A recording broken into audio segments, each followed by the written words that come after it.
Hello and welcome to 3 Keys of My Success, part of the For Love of Chiropractic podcast series. I'm your host, Dr. Robert Freeman. On today's show, I get to speak with another amazingly successful doctor, Dr. Terry Chimes. Hi. Well, first of all, I started as a musician. I played lots of bands: The Clash, Billy Idol, Black Sabbath. I'm in the Rock and Roll Hall of Fame, but that was all in the past. When I became a chiropractor, I was really pumped to go out and change the world and help people. I opened 3 clinics. I've all one, and it went well, so I opened 2 more. Then the chaos started. But I met Chuck Gibson, who's a great coach. He explained to me how to run it properly, so that got me back on track. So we saw probably 1,000 patients a week, I think, in those days. Then I got married, had a family. Suddenly, when I had kids, I thought I needed more time. So I sold everything. I just work on my own now because it's much less complicated. Because when you've got a bigger operation, you're cleaning up other people's mess. So now I work on my own. I have a lovely time. I enjoy my life with my patients. I enjoy time for myself. And all is good. Hello and welcome to Secrets of My Success, part of For the Love of Chiropractic podcast series. On each episode, I'll be interviewing one highly successful doctor or business person, asking them what are their 3 keys of success or secrets they've used to make themselves so highly successful. So let's get started with today's show. I had the opportunity to catch up with Dr. Terry Chimes by phone. Terry, are you there? Yes, I'm here, sir. Already waiting. It is so good to be chatting with you. I'm on the East Coast of the United States. Tell me where you are. I'm on the outskirts of London in England. Beautiful. Now, and you've been practicing for how many years? 32 now. Congratulations. That's awesome. So what I want to ask you is, so tell me about your path. I mean, how did you find your way into chiropractic? What were you doing before? I know you mentioned in the intro that you happen to be a member of the Rock and Roll Hall of Fame, but tell me a little bit about that and then how you found your way into chiropractic. Well, when I was a kid, I was really interested in nature and all that sort of thing. So they said you should be a doctor, but I wanted to be a vet. Then I realized the patients bite you, so I put that one on hold. And then my experience with doctors wasn't great, and I thought, I don't know about this. I don't know if I want to be a doctor. So, and then when you look at a big band, you look at them and think, well, they must be having the most fun it's possible to have when you're a 16-year-old. So I thought, maybe I'll do a bit of that and then catch up later. So I went off and joined a band, and I did that for 15 years, actually. Had a lot of great times, but it gets to the point where you're getting fed up with traveling all the time, and you've kind of been there and done it. And by then, I was a non-drinking, non-smoking, non-drug-taking vegetarian health nut. So chiropractic made way more sense than conventional medicine. So I went off and studied chiropractic, and off I went. Now, where did you study chiropractic? It was in Bournemouth in the UK. It was the only one in Europe at the time. There's loads now, but there's only one at the time. That's very cool. So, all right, so let's continue to fast forward. So you finished chiropractic school 30 plus years ago. And then when you finished, what did you do at that point? Did you associate in an office or did you open right up? I opened up right away, which I don't know if I would recommend that to anyone coming along now, but I just did because I was 37 when I graduated, and I felt I had to catch up. I didn't want to hang around with someone first. I would get straight on and get moving. So I opened up a place. It went very well, more by luck than judgment, I think. But it went very well, so I opened 2 more. I had 3 practices. And the trouble is when you've got like 100 people working for you, you spend all day cleaning up their mess. Very true. Okay, but now, before we go into the 3 clinics, let's double back for a second because you said something incredibly valuable. You said you wouldn't necessarily recommend to a young doc today to open right up. Tell me why not. Because what they teach you in school is very important. You need to know it. They don't teach you how to run a practice. And if you work for someone who's in a very well-run practice, you then get really good habits of taking a great consultation, a great exam, keeping good notes, keeping the customers happy, training the staff well, and you get really good practices embedded in you. Then wherever you go from then on for the rest of your career, you have that with you. I love that. You know, something that I heard years and years ago when I was a kid right out of school was what you do for the first 6 months in practice is most likely what you'll do for the next 40 years. So learn your habits early. Yeah, because I did some practice management for about 10 years. We did very well with it. We were in 14 countries, actually. So you can do that in Europe. But what I've found is people, as you say, they started wrong, and you just can't turn them around. They just can't get out of their bad habits. It's quite odd. People's resistance to change, I find shocking sometimes. Yeah, it's amazing. It's like, okay, you're doing it this way, and that's not working. Try it this way. Oh, but I have always done that. I know, that's the problem.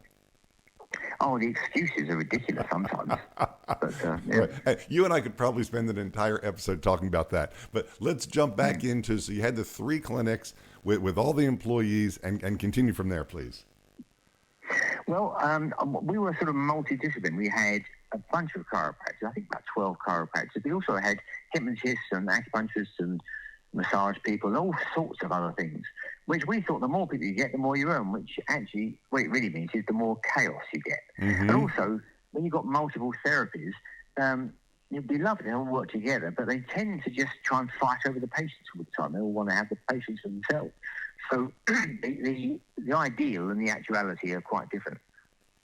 Yeah, I totally believe that. So now you also mentioned that you have sold those practices. So tell me where you are now and what practice life looks like. Well, when I sold them, I went into one of them. I still go there now and again just to see a few patients that I've seen for years. Sure. But I just walk in there, see the patients, walk out again. So if the roof's leaking or the tax band's unhappy or anything else, it's not my problem. So that I find very easy, because the patient's always the easy part, really. And also I work from home. I've got a big house, so I made a bit of it to finish. I to work there as well, which is nice and easy. And with the young kids I have, if I get a cancellation of money and play with the kids, then go back and carry on. So now since you brought it up, I'll ask. So you said young kids. What are the ages of your children? 9 and 6, or 10. It'll be 10 this month. 10 and 6. There you go, and that's awesome. God bless them. So with the way that you see patients now, you said this office you go into. Is there an additional office that you see patients at, or no? Not currently. Yeah, I work in this one I used to own. I go in there, but I work at home, and that's it. Okay, and home. Perfect. All right. So as we transition forward, again, with the amazing things that you have done in chiropractic, pre-chiropractic, in practice, as a practice consultant, I want to spend some time talking about what you see as your 3 keys of success. Okay. Well, I think the first thing is you're on this earth to do what God made you to do. So you have to figure out what you're good at and do that, and then get other people to do the other stuff. Don't try and do what you're not good at. So, surround yourself with really good, talented people that can do the bits you can't do, and then it all works quite nicely. That's the first thing, I think. And the second thing is always be aware that the body heals itself. You just give it a helping hand. So you're not the healer. You're giving a help to the real healer, but your help is invaluable. And never put a limit on what healing can be achieved. I've seen cases where you look at them and think he's never going to get better, but they do. So you have to always keep that positivity in mind. A lot of medical people do write people off, rather, and I feel that's very unfortunate. Oh, I know. It's amazing. And what's the third thing? I think never ignore your gut instinct. Always do the right thing and never rush. That's the fourth one, isn't it? All right. I love that. Now, I got to go back and roll up my sleeves and dig into all 3 of these. So let's go back to number 1. You said, do what God made you to do, and don't do the things you're not good at, and surround yourself with great people. So here a doc is in practice, or a doc just coming out of school. They're not successful yet, and if it's a doc in practice, they're not as successful as they want to be. So where do they start? What do they do? What does that look like? Well, they have gaps in their diary, and they're always hungry for new patients, and always worried the ones they've got will cancel, and they're under stress really for that because they've got overheads. I think you've got to start with the person in front of you. What you have to do is to be the best doctor in the world for them and for everyone else. So when a new patient comes in, you've got to really pay attention, be very, very genuinely interested in everything about them, do a great consultation, the most thorough exam they've ever had ever, maybe some x-rays or whatever else you do, and then get them out of the place and say, look, put some ice on it, do some this, and then come back and I'll tell you what's wrong, I'll tell you what we're going to do, and tell you how to get rid of this and have it not come back. And by the way, we've seen loads like it before. It responds really well.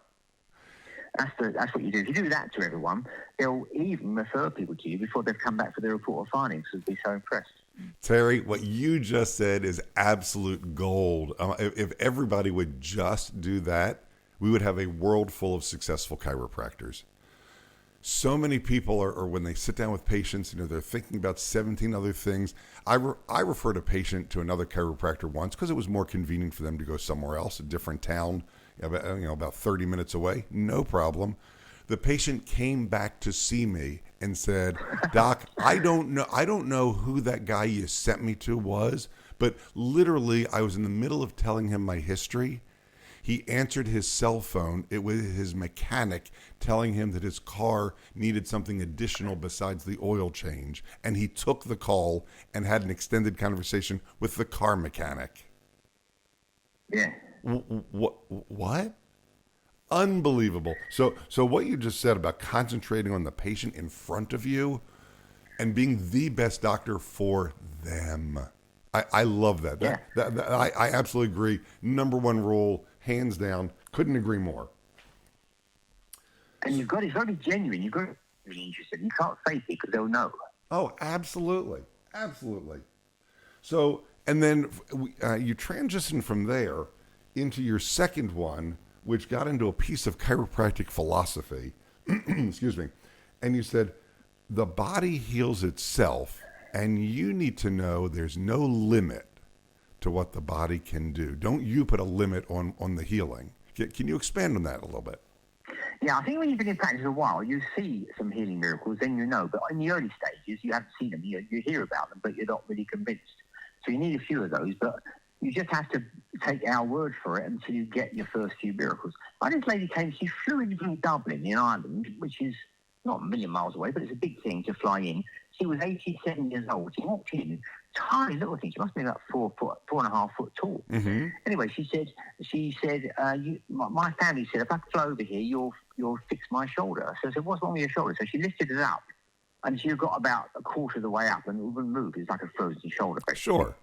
So I gave her a check over, and I x-rayed it. And when I looked at the x-ray, I was a bit horrified because the socket for the shoulder joint was just like a cliff face, just a sheer cliff face. Wow. And the head of the humerus was also squared off. Mm-hmm. So square and square, so you thought that's never going to move in a million years. Right. It's been there so long. You got two ice cubes going face to face in there. Yeah, and I felt really bad for her. So look, I said, I do acupuncture as well. So I did a bit of acupuncture, and I did some soft tissue work on it, very gentle mobilization, very little really, and adjusted her thoracics. And I said, come back tomorrow, and we'll see how you are. Thinking to myself, when she comes back tomorrow, she's going to say it's no different. I'll say, well, we tried. Sorry, we couldn't help you, but maybe go back and try whatever you can. But she came in, and I said, how are you? She said, I'm fine. She raised her arm right up in the air, straight up. I said, no, that can't be right. Must be the wrong arm. She said, no, I can always raise this arm, but now I can raise this one as well. And you don't often see me lost for words. But I was sitting on out there thinking, what the hell happened here? And then as I was thinking what happened, she said, so I guess I'll just go back to Dublin now, shall I? I said, yeah, you do that. Yeah. And I was scratching my head as she left the room. I think, I must have imagined this. So you have a few of those and you think, okay, you must not yourself put limits on it because the poor patient may be in for a miracle and you might put the mockers on it by saying, oh, no, that will never heal. So you've got to really be open. You can't promise them everyone's going to be completely healed, but you never put a block on it, never put limits. Right. But again, the body knows what it's supposed to be doing, and our job is to give it a little bit of help so that it can do what it needs to do and then get out of its way. Yeah, no way I thought I was responsible for that, but I was quite pleased to be somewhere involved in it. Oh. Doing some part of it. Exactly. So, and then getting on to your third key of success, you said never ignore your gut. Yeah. I come, that one really comes to me. I mean, I think it's true in always, but in particular when you're hiring people, when someone comes in, they say the right things, they smile, they've got all the qualifications, they seem right, and your gut saying, don't hire this guy, don't hire him. And if you ignore your gut, what you're going to find out is he's a psychopath. And psychopaths are good at smiling, being nice, but they're still psychopaths. So I've learned that one a couple of times. I need to make sure I don't do that again. So when you talk about listening to your gut, and I totally understand and have experienced it also when it comes to hiring, expand on that. How does that also play out in your life and other areas of your practice? Well, it's everything. I think hiring people is the big one where I've seen a few things. But obviously when you're dating as well, you get a warning signal, you take notice of it because it can land you an even bigger deep doo-doo. And also in your practice, when your patient comes in, and I very rarely turn a patient away, but I've had one or two I've got a really bad feeling about them. So I don't think I can help you with this. And they can't make you treat them. They can't make you become their chiropractor. If you feel they're not the right person, say, all you have is, I don't think I can help with this particular problem. I don't think I can heal it. And they'll go away somewhere else and drive someone else mad. But only people I think are so unreasonable and crazy that I just can't do anything with them. I end up strangling them rather than healing them. No, absolutely. I had a patient years ago, and I have only dismissed a patient from care twice. But this one patient, I was sitting in the consultation with her for day one, and taking her history the way that I have thousands and thousands of times. And I said, I got to the end of it. I said, is there anything else we haven't discussed that you think we should or need to? And she looked at me with this blank stare, and she said, I'm just curious how long it's going to be before you throw me out of your office like every other doctor has. Yeah. And I said to her, I said, well, I have never done that, but let's see if we can figure out what's going on and help you. And sure enough, she lasted with the practice 4 or 5 visits and became increasingly belligerent every single visit. And I finally had to say, I think it would be better if you go see somebody else, and gave her a referral, frankly, to a chiropractor that practices very different than I do. And I thought maybe they'll get along. So listen to your gut, man. You are absolutely right on that. So on that one, I just say sometimes people are really rude to your staff, but not to you, and that's not acceptable. You've got to protect your staff because these sort of have to take it. But if they're rude to them, that's good enough for me. I'll get rid of them for that, even if they're nice to me. Absolutely. If you have your, I agree with you more. I couldn't agree with you more. Right. If your staff comes to you behind the scenes and says, hey, Mr. Smith, Mrs. Jones, she spoke rudely to me and she said blah blah blah. You know what? You owe it to your team because they have your back. They're showing up every day helping you. You owe it to your team to go back to Mrs. Smith and say, hey, I understand you had a run-in with my assistant Sue the other day. Tell me what happened. Hear both sides of it, and then explain to the patient, you know what? We're here trying to help you. So we're all doing our best. Absolutely. Nobody gets to diss the staff because they're the real heroes. We get all the glory. They're the real heroes. So I want to transition a little bit because our time is starting to run down. So with the things that you've done, the practices that you've owned, the coaching you've done, and obviously your worldwide experience with other practices, how do you define business success? Well, you don't kill anyone, and you're making a profit, and your staff aren't leaving, they're staying, and they enjoy working with you, and you've got a life on top of running the business. I would say that. All right. I love that. So, because that transitions perfectly into my next question. It's as if you knew you're reading my mind. So, if that's business success, Terry, how do you define personal success? Well, now I've got kids, which I waited a long time. Obviously, didn't want to rush into it. It's all about them now. I think when you have kids, it's all about them. But when you're younger, you want to succeed and establish yourself and so on. When you've got the kids, you think, well, I want what's best for them. So the job becomes, or the career or the business becomes a vehicle for having your kids have a great life somehow. It switches. So for me, if the kids are happy, the wife's happy, then I'm happy. And if they're not happy, it's my job to change it up because, the man is really the leader of the family. He needs to change direction sometimes and do things differently so we can all be happy together.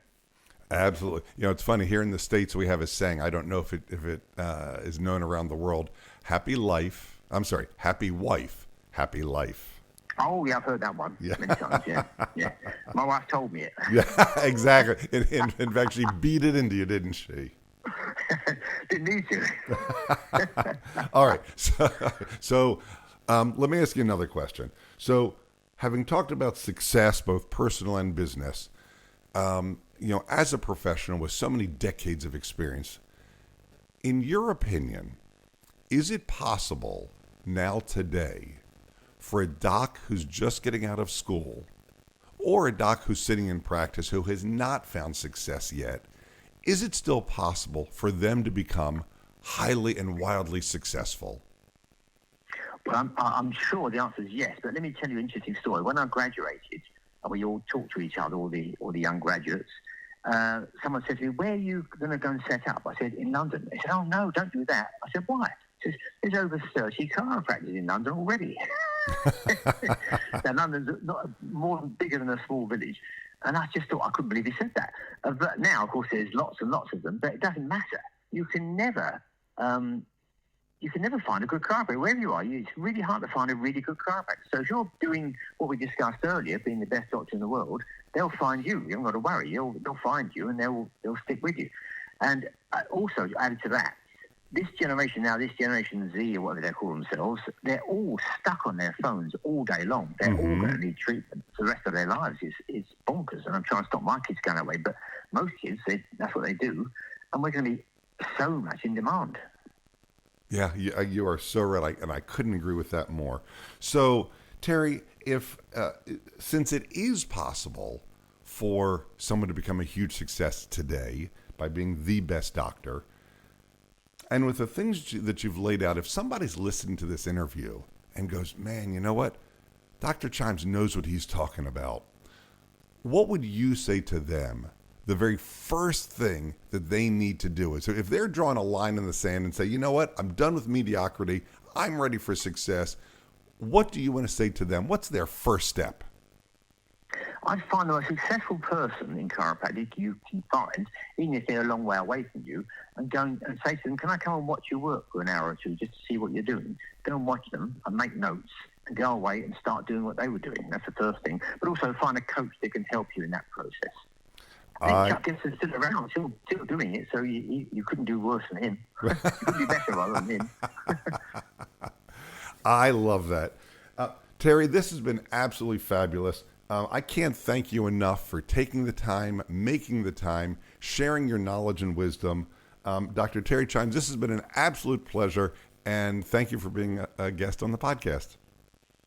Well, you know, enjoying this topic goes very fast, so it's been a pleasure for me too. Yeah, well, thank you. I appreciate that. I actually have one more question for you. I apologize. So, if somebody wanted to speak with you, what would be the best way for them to reach out to you? Well, actually, I'm just about to, when I say just about, I mean literally in the next week or two, I'm going to launch myself on social media. I'm going to go on Facebook and Instagram and all that stuff, talking about chiropractic. So you'll see me on there. Just get in touch on the comments and we can talk that way. Fantastic. I will look forward to seeing that also. And Terry, again, thank you so much for being with me today. Pleasure. All right. Bye-bye. Have a good day. Yeah, all the best. All right. And that's our show for today. If you have a question about today's show or your own practice, feel free to reach out at theloveofchiropractic.com. Before making changes to your practice, be sure to seek legal advice regarding those changes and regulations in your state. For the Love of Chiropractic is an RGF production, all rights reserved. And thanks for listening. Original music provided by Hunter Rich Music.